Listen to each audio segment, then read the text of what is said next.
Sobre fontes sonoras, que é o capítulo 8, eu preparei aqui alguns slides, tá?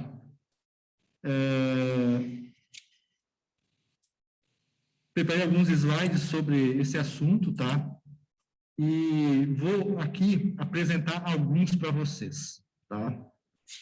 Então, em muitas partes do desenvolvimento de máquinas e equipamentos, né, ou durante a realização da engenharia mecânica, tá, nós precisamos, né, estimar níveis de pressão sonora.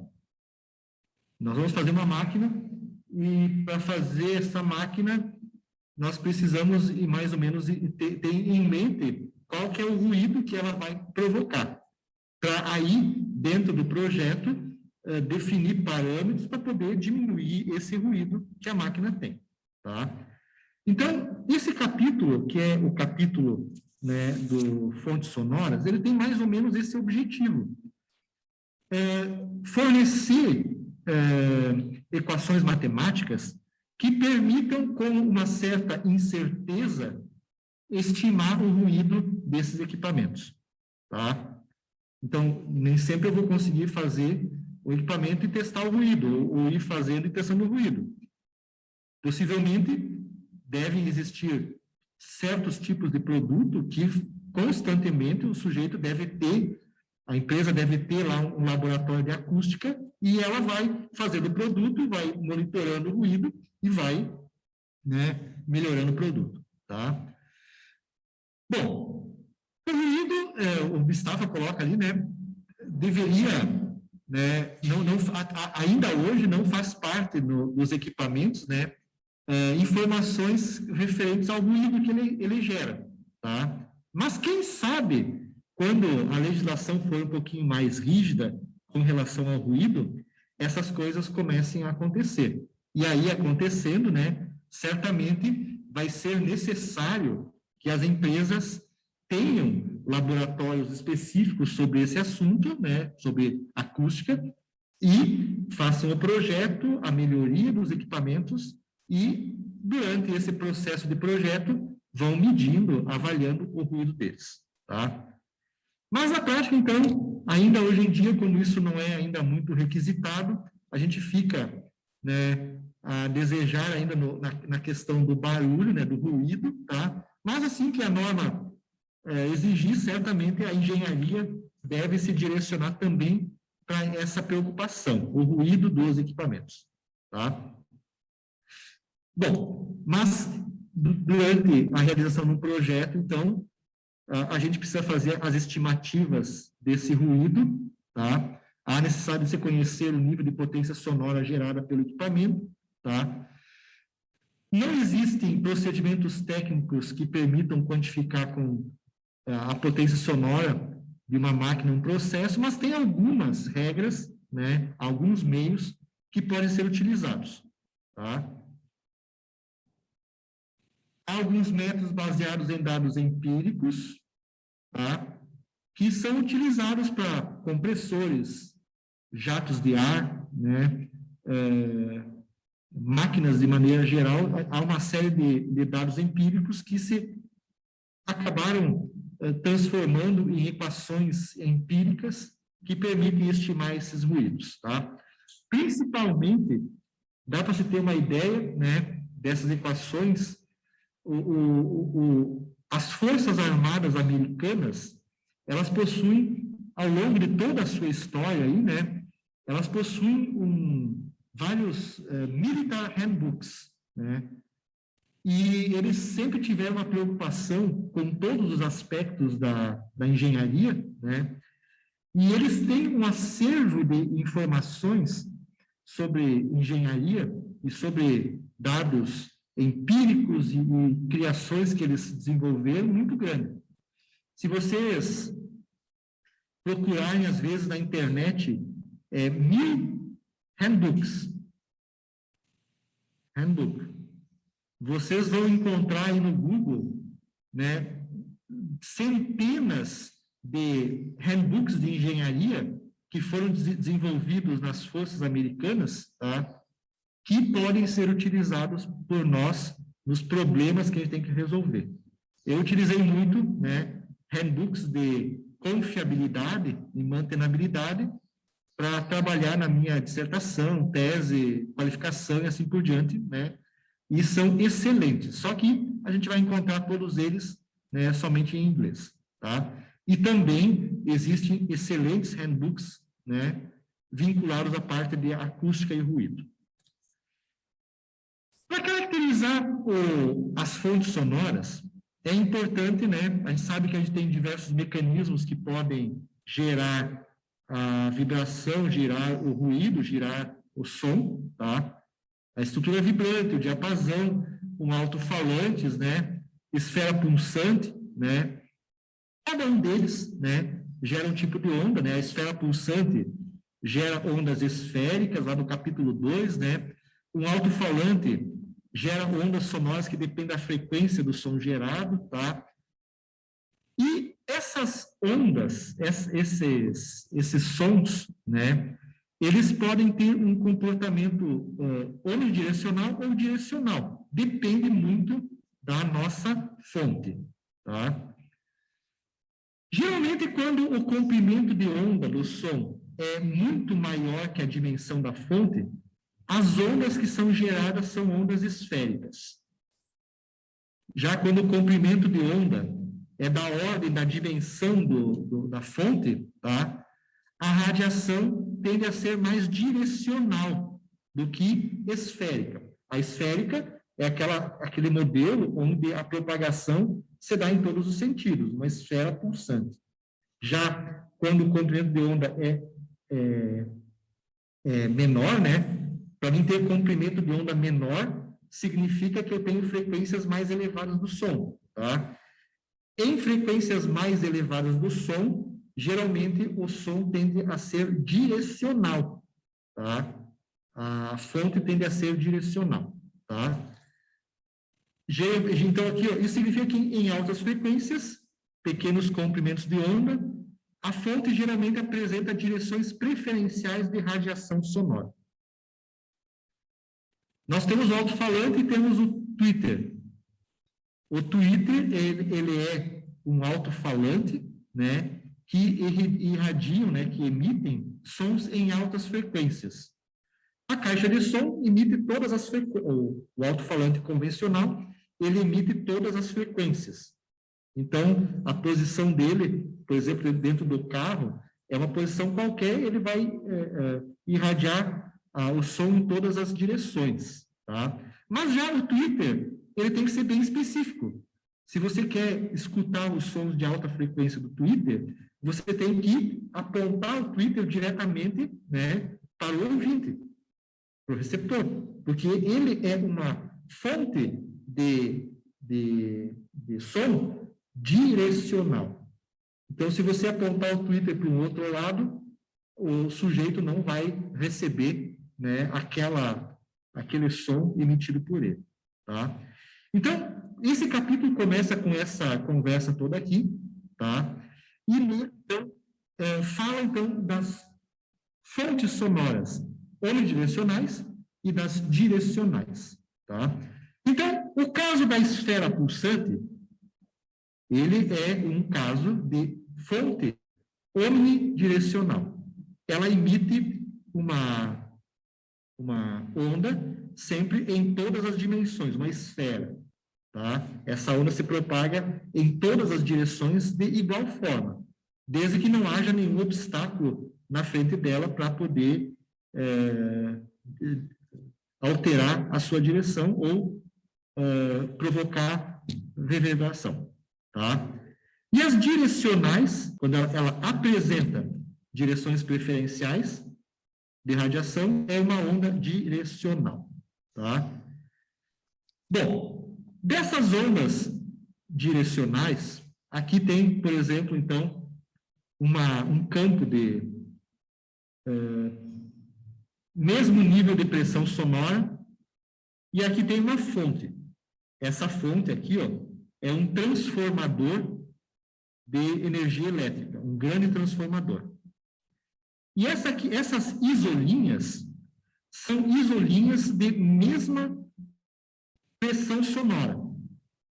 Então, no caso desse transformador, a gente pode ver que ele trata-se de uma fonte sonora direcional. Ele tem direções de propagação de onda de intensidade diferentes. Então, vejam só, nessa direção aqui, ó, né, olhem só, eu tenho aqui as isolinhas, e essas isolinhas não são mais linhas, são círculos. Elas possuem direções, possuem níveis de pressão diferentes de acordo com a posição que eu estou, né, que ela está emitindo. Opa, aqui. Tá?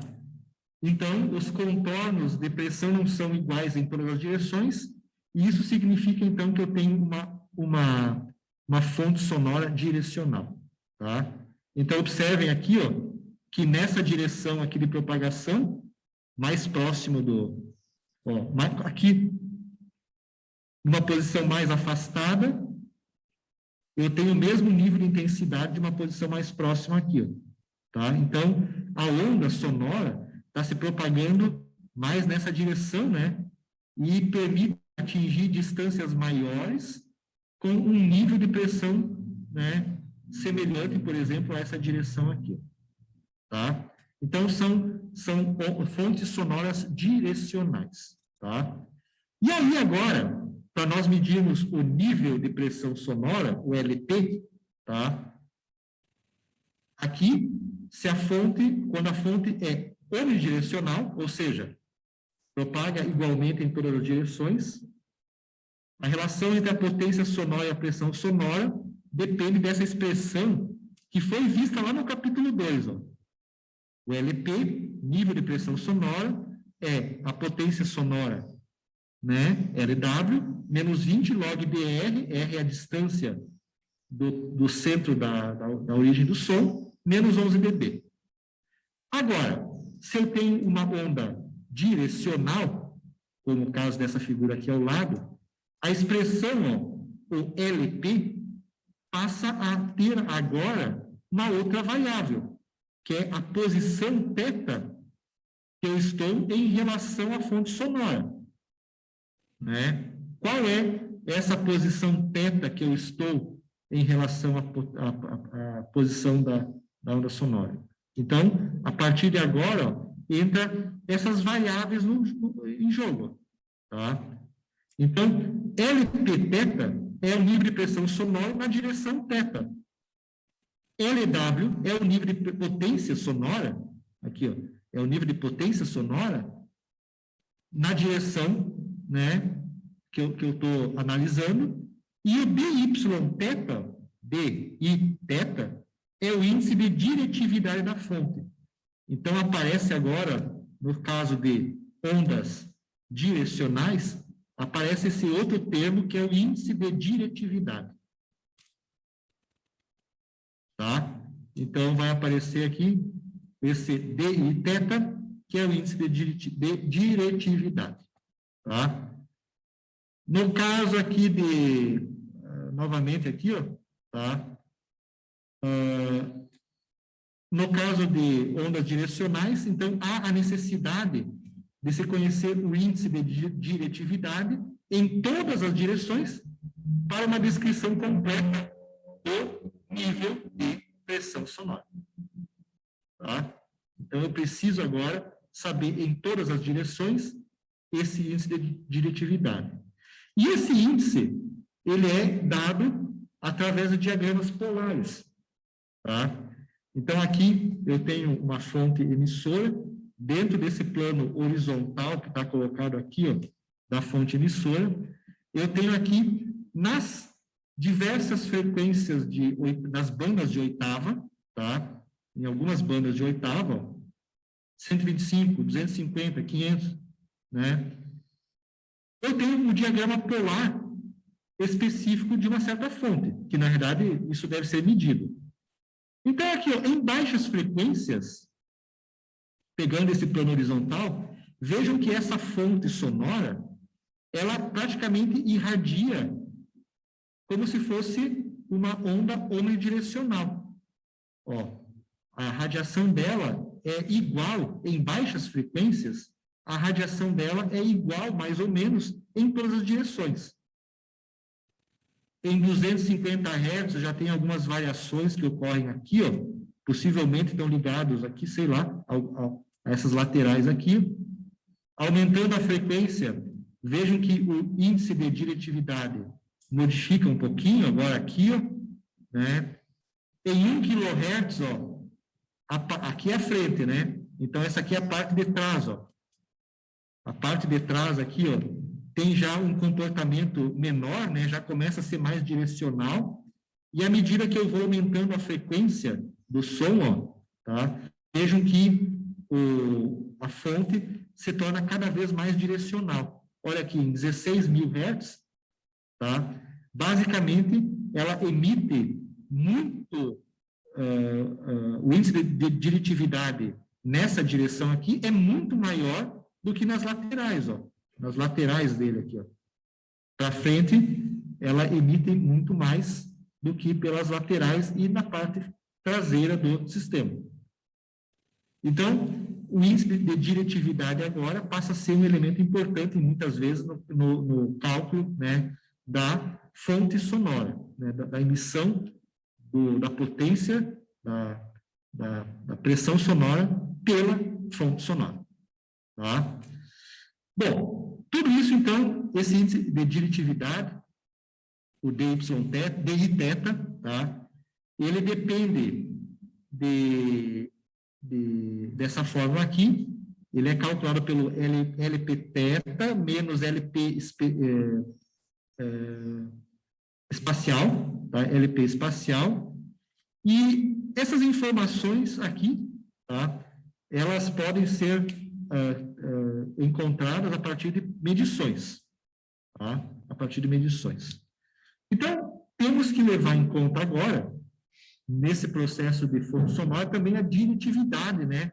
E esse índice de diretividade na hora de calcular a pressão sonora gerada pela fonte sonora. Então, aqui tem mais algumas informações aí, outras variáveis que são levadas em conta, tá?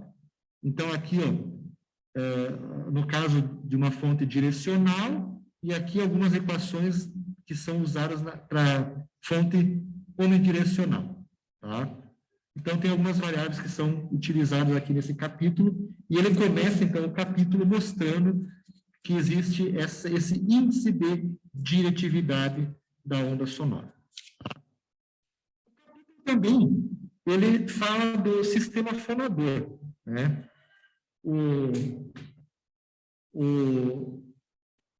As nossas... nós, como sistemas mecânicos, né, geramos ruído, geramos som e ruído, né? E aqui ele começou o capítulo tentando abordar um pouquinho qual se eu tivesse que modelar matematicamente uma pessoa, né, por uma equação, né, qual seria essa equação do ruído que nós geramos, né, do som que nós geramos, né, para fazer uma comparação. E, na verdade, aqui ele apresenta, no capítulo, todo o sistema fonador, né? Tá? Ele mostra aqui no capítulo, que o sistema, né, o trato vocal, ele é formado por vários elementos, né? Começa aqui com a mandíbula, dentes, língua, os dentes, o palato, a faringe, né? A cavidade bucal, né? A cavidade bucal e a cavidade nasal, né? Tudo isso faz parte dos elementos que geram o som pelo ser humano, tá? E nesse item, sistema fonador, ele vai explicando aqui como é que é gerado o som, né? Lá pela glota, né? Pelas pregas vocais, né? Durante a respiração, as pregas vocais se afastam, né? E o ar passa pela faringe e vai até o pulmão. Durante a fala, as pregas vocais, as cordas vocais, elas se fecham, tá? E aí, o ar que passa pelo interior, pelo meio das cordas vocais, pelas pregas vocais, ele gera uma vibração, né? E essa vibração, então, que ocorre em frequências aí até mais ou menos 500 Hz, né? Se transformam a partir do sistema todo, do trato, né, vocal, se transformam, então, nos sons que nós emitimos. Então, ele coloca, explica tudo em detalhes aí, como é que isso funciona, né? Novamente, aqui, ó, a produção do som, a produção da voz humana envolve as seguintes etapas, ó. O ar entra pelo nariz ou pela boca em direção aos pulmões. A caixa torácica se expande, né? Toda a caixa torácica se expande, tá? As pregas vocais se fecham e passa o som, passa o ar pelas cordas vocais. As cordas vocais, então, a diferença de pressão entre antes das cordas vocais, as pregas vocais, depois, né, faz o ar passar rapidamente por ali e faz vibrar, então, as pregas vocais. O som se propaga pela cavidade ressonante, que envolve a faringe, né, envolve a cavidade bucal e a cavidade nasal, e gera, então, a nossa voz. Tá? Essa voz é alterada por vários outros fatores, né? Todos eles aqui, os ativos e os passivos, acabam alterando também a voz que nós temos. A voz, as pregas vocais trabalham mais ou menos entre 80 a 500 Hz, e a frequência fundamental de vibração, ó, da voz humana, da masculina está em torno de 100 Hz, da voz feminina 220 e da voz infantil em 300 Hz. Tá? Esses dias eu estava medindo lá em cima das secretárias, as vozes das secretárias, né? O pico delas é 240 Hz lá, né? As secretárias falando entre elas na secretaria, mais ou menos 240 Hz.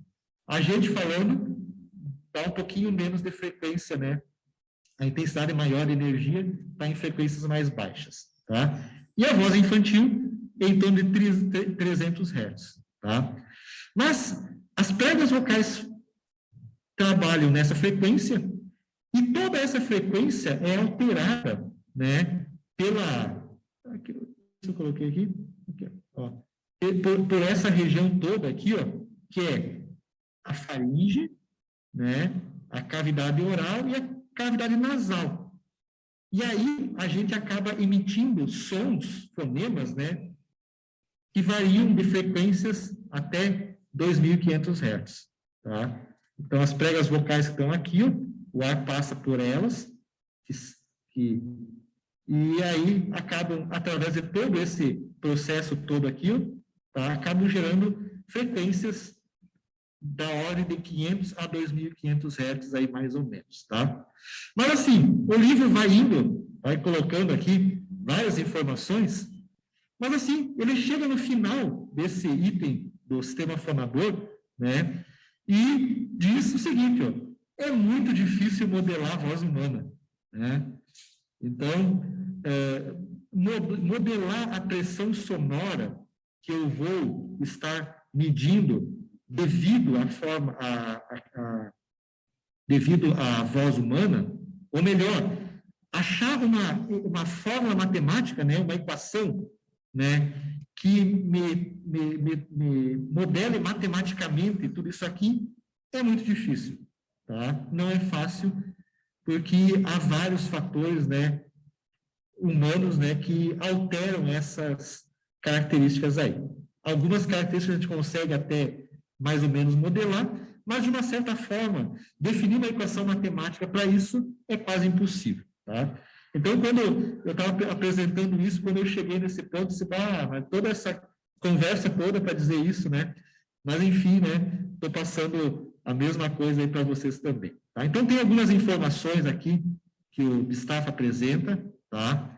Que, mais ou menos, traduzem no final de tudo isso, né? A dificuldade em colocar modelar matematicamente esse comportamento humano, tá? Mas legal aqui, mais ou menos a diretividade também da voz humana é mais ou menos essa aqui. Eu falando para vocês, né, frente para vocês, nesse plano horizontal, ó, se eu estou trabalhando em baixas frequências, ó, mais ou menos, né, o comportamento direcional é esse, ó. Eu tenho a maior diretividade da onda para cá do que para trás, ó. Aqui muda um pouquinho, né, o comportamento, tá? Ó, aumentando a frequência, cada vez mais os sons laterais aqui, ó, vão se tornando mais difíceis de serem transmitidos, tá? Continua sendo uma transmissão mais para frente do que para as laterais ou para trás. Estou aumentando aqui numa frequência de 500 Hz, ó, olhem só o quanto que a diretividade ainda continua, ó, para frente. Aumentando mais a frequência, ó, essa lateral aqui nossa, tá? A diretividade dela, o índice de diretividade é mais baixo, tá? E, ó, quanto mais frequência eu estou, quanto mais frequência, tá? Menor é a intensidade, a direção nas partes de trás. Ó, em 4.000 Hz, a diretividade é boa para cá, ó. Perco bastante aqui, ó, nessa região aqui, e também nessa aqui, ó. Já, ó, em baixas frequências, praticamente é mais ou menos igual, né, a diretividade da onda. Tá? Então, isso mostra também, então, esse comportamento da voz humana, tá? Também está afetado por essas características aqui, ó, tá? Então, bacana isso. Então, a gente, quanto mais a frequência mais alta, né, mais a gente tem que prestar atenção na fonte emissora. Nós temos que direcionar mais a ela, tá? 4.000 Hz aqui, ó, nós temos que prestar muita atenção na direção para não perder o som. Importante que começa nesse capítulo. Ruídos em equipamentos mecânicos. Temos, então, a partir do capítulo 8, vários subcapítulos que abordam, então, o cálculo do ruído de alguns equipamentos mecânicos. Então, os ventiladores são um que o Gustavo apresenta. São bastante comuns e têm dados empíricos amplamente documentados. E, a partir dessas informações empíricas que estão documentadas, se definiu uma fórmula que permite calcular, então, né, a potência sonora, LW, né, potência, W de potência, levando em consideração alguns fatores do ventilador. Por exemplo, ele leva em consideração o fator CF, é a potência sonora específica, já vamos chegar lá, que é a vazão em metros cúbicos por segundo do ventilador, P é o incremento de pressão que nós damos ao ar, né? Ele entra com uma pressão e sai com outra pressão. Qual que é o ΔP do ventilador? É o P, é o incremento de pressão. E é a eficiência do ventilador e ainda uma constante de 18 decibel. Então, essa fórmula aqui permite calcular a potência sonora irradiada por um ventilador. E essas informações, então, aqui, ó, o que é a vazão do ventilador, P, ΔP de pressão, dados de projeto, e o CF, né, ele é uma variável que é calculada a partir de tabelas. Tá? Deixa eu já chegar aqui. Tá? Para calcular essas variáveis, a gente precisa calcular outras informações do projeto do ventilador, que é o BPF, tá? É a frequência de passagem da pá do ventilador, tá? E essa frequência de passagem da pá do ventilador, né, Vamos fazer aqui um ventilador. Ainda bem que eu não sou professor de máquinas de fluxo. Eu tenho duas pás aqui, né? E em função dessas pás, há uma frequência de passagem da pá. Então, o BPF, né, é igual a duas pás vezes a rotação, lá, 1.500 RPM do ventilador, sobre 60. Eu calculo esse BPF, que é a frequência de passagem da pá do ventilador. Quanto mais pás tenho, menor é a frequência. Desculpe, quanto mais pás eu tenho, maior é a frequência. Tá? Esse CF, aqui no lado ficou o subíndice, ele é calculado a partir de uma tabela, que é o que vem pela frente. Tá? Aí, então, esses valores que estão colocados aqui dentro dessa tabela são os valores do CF para certas bandas de oitava, 63 até 8.000 RPM, e aqui para a frequência do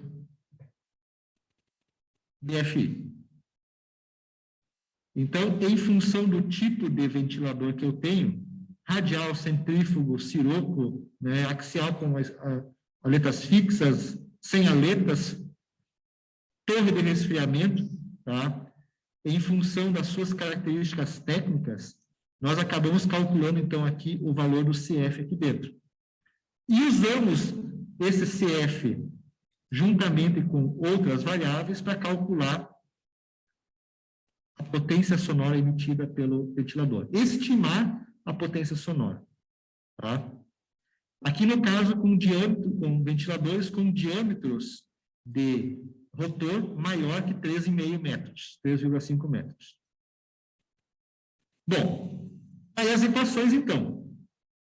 Então, essas duas equações que permitem estimar para ventiladores com, aqui, diâmetro do rotor maior que 3,5 e diâmetro do rotor menor que 3,5.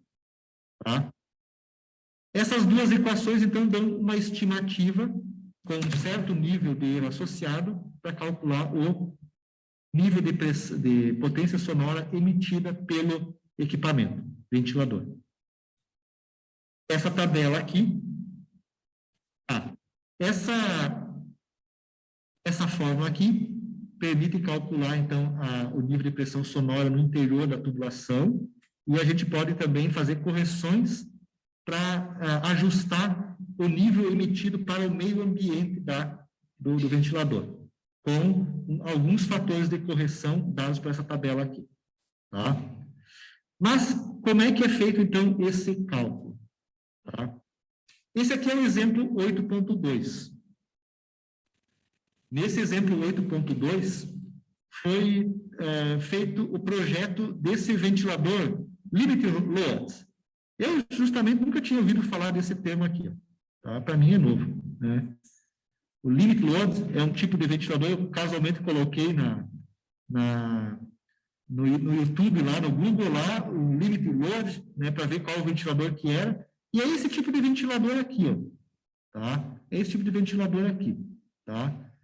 Eu conheci por centrífugo, outros tipos de nomes, aí axial, mas deve ser mais ou menos um ventilador centrífugo, que a gente usa aqui na tecnologia nossa. Tá? Então, olha só.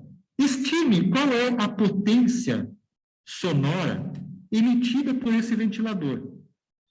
Ele tem um diâmetro de rotor de 0,5 metros, ele fornece uma vazão de 0,237 metros por segundo e incrementa a pressão, né, em tentar de saída de 125 pascal. Ele tem 30 pás e gira a 1.500 RPM. E opera com uma eficiência de 90%. Diâmetro do rotor menor do que 13,5. Vamos utilizar essa expressão aqui para estimar a potência sonora. Tá? Olha aqui, então. Está aqui a fórmula. Vamos utilizar essa fórmula aqui para calcular a potência sonora. Entro com a vazão. entro com a pressão e a eficiência dividido por 3 mais 18 dB. CF. CF vai depender, então, né, da tabela. Bom, nesse caso aqui, nós temos que tirar o valor do CF da tabela 8.1. Puxa, eu não coloquei essa tabela 8.1 aqui. Eu acho que eu... Aqui, ó, tabela 8.1, CF. Tá? Para tirar o CF dessa tabela, aqui, ó, eu preciso calcular em qual frequência de oitava que está o BPF. Aqui, ó, o BPF, aqui, ó, BPF é número de pás vezes RPM do rotor sobre 60. Eu preciso calcular o BPF. E aí eu vou naquela banda de oitava onde esse BPF está e tiro o valor do CF. Então, olhem só. Nesse exemplo, a gente acaba calculando o BPF. São 30 pás. 30 pás. Trabalhando a 1.500 RPM, 30 pás, 1.500 RPM. Então, ó, o BPF, 30 vezes 1.500 sobre 60 é 750 Hz. 750 Hz está dentro da banda de oitava de 1.000 Hz. Vou voltar na tabela 8.1. 750 Hz está dentro da banda de 1.000 Hz. Da banda de oitava de 1.000 Hz. Ele tem o limite inferior e superior, 750 dentro dessa banda. Tá? No nosso caso, é um virador, é um ventilador limit load, que é um centrífugo, tá? Onde o diâmetro é abaixo de 0,9. Dentro da faixa de 1.000 Hz, o CF é 33.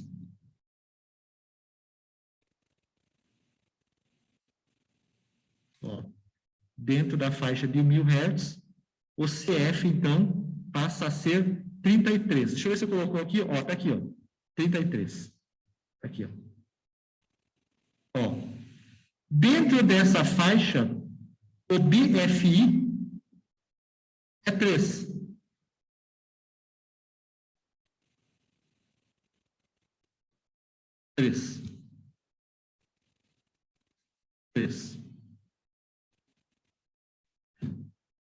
Então, o que nós vamos fazer? Somando tudo isso aqui, ó, o nosso L, potência sonora, é o CF mais 24. Então, tudo isso aqui vai dar 24 decibel, que é a vazão e a pressão, o ΔP, a influência da vazão, pressão e eficiência. Tá? Nós vamos vir aqui, então, e vamos somar, acho que é isso que está dando aqui. Então, na frequência de passagem da pá dentro da banda oitava, o incremento da frequência da pá é 3 decibel. Tá? Então, o incremento da pá é 3 decibel, que é o BFI, e o CF é 33. Então, ó, o nosso LW vai ser igual ao 33 mais o 24 aqui, ó. E mais o 3, a influência da frequência da pá. Mais 3. Então, 33 mais 3 dá 36, mais 24 dá, isso aqui vai dar igual a 60 decibel. O nível de pressão sonora estimado para esse ventilador é LW igual a 60 decibel.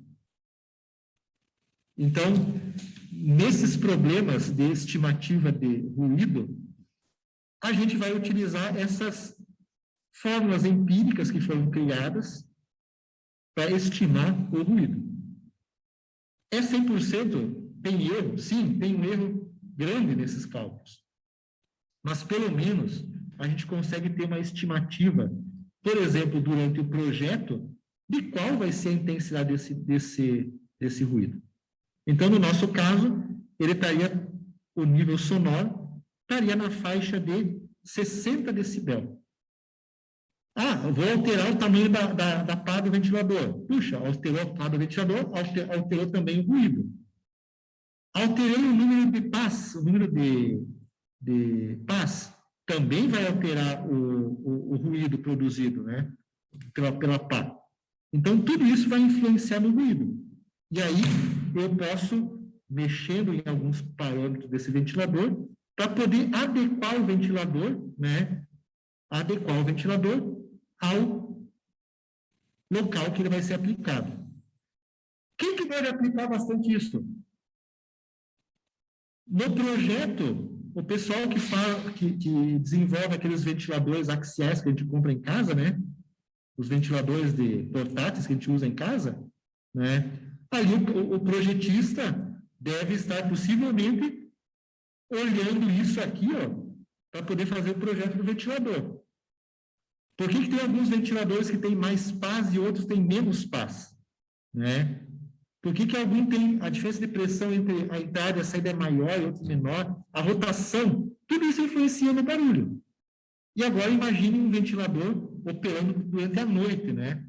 Então, o controle desse ruído no projeto tem que ser importante.